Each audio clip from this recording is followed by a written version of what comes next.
നമസ്കാരം, ജന്മഭൂമിയിലേക്ക് സ്വാഗതം. പ്രതിപക്ഷ നേതാവ് രാഹുൽ ഗാന്ധി US സന്ദർശനത്തിനിടയിൽ കോൺഗ്രസ് എംപിയുമായി കൂടിക്കാഴ്ച നടത്തിയതിപ്പോൾ വൻ വിവാദത്തിൽ. ഇപ്പോൾ അവർ ഒന്നിച്ചെടുത്ത ചിത്രങ്ങളടക്കം സമൂഹ മാധ്യമങ്ങളിൽ വൈറലായി മാറുകയാണ്.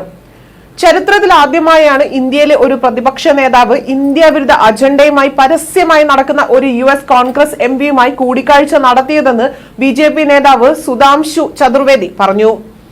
ഇന്ത്യയുടെ താൽപര്യങ്ങൾക്ക് എതിരെ പ്രവർത്തിക്കുന്ന പാർട്ടിയിൽ കോൺഗ്രസ് അധപ്പതിച്ചുവെന്ന് BJP ദേശീയ വക്താവായ അമിത് മാളവിയും മറ്റൊരു പ്രസ്താവനയിൽ കൂട്ടിച്ചേർത്തിട്ടുണ്ട്.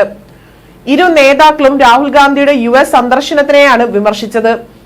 പാകിസ്ഥാൻ പോലും തീവ്രവാദ ഗ്രൂപ്പുകളുമായി ഇടപഴകുന്നതിൽ ശ്രദ്ധിക്കുമ്പോഴാണ് കോൺഗ്രസ് ഇന്ത്യ വിരുദ്ധ ശക്തികളുമായി കൈകോർക്കുന്നതെന്നും അമിത് മാളവിയ കുറ്റപ്പെടുത്തി.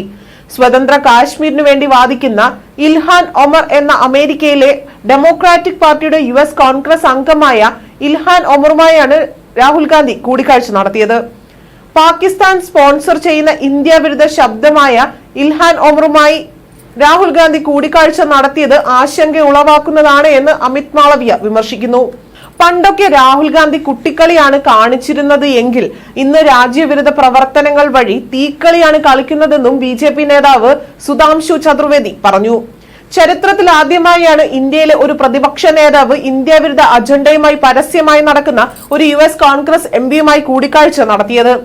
ഇന്ത്യ വിരുദ്ധ നിലപാടും പ്രസ്താവനകളും നടത്തി കുപ്രസിദ്ധി ആർജിച്ച US കോൺഗ്രസ് എംപിയാണ് ഇൽഹാൻ ഒമർ.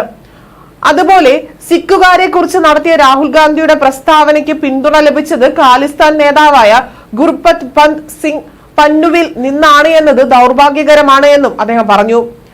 അങ്ങനെ ഇന്ത്യ വിരുദ്ധനായ രാഹുൽ ഗാന്ധിയുടെ സുഹൃത്തുക്കളുടെ പട്ടികയിൽ ഒരാൾ കൂടി കൂട്ടിച്ചേർക്കപ്പെട്ടിരിക്കുന്നുവെന്നും സുധാംശു ചതുർവേദി കുറ്റപ്പെടുത്തി.